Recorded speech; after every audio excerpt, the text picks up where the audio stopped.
Io spero si faccia a due braccia, nel senso due iniezioni che si possano fare in contemporanea, quindi intanto spero che le autorità scientifiche a livello nazionale chiariscano anche la possibilità della contemporaneità dell'iniezione.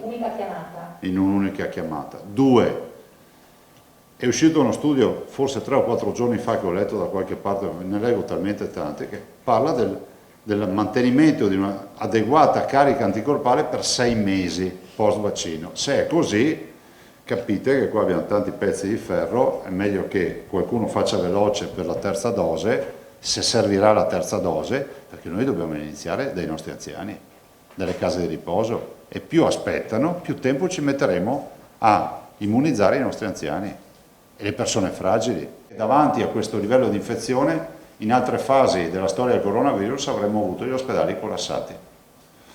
Confermo che l'80% delle persone in terapia intensiva sono non vaccinate e oltre il 70% delle persone in corsia, quindi in area non critica, sono non vaccinate.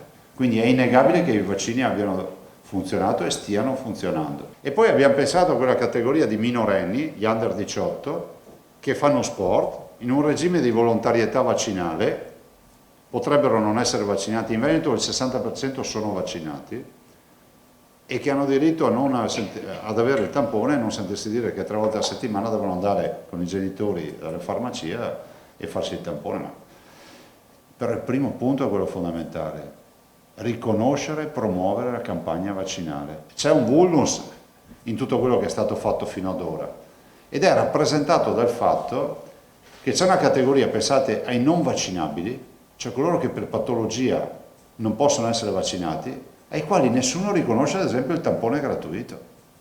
Ma sarà possibile che una persona che è magari immunodepressa, ha un sacco di guai, non può vaccinarsi e se deve andare in uno stadio piuttosto che al ristorante o da altre parti deve farsi il tampone a pagamento?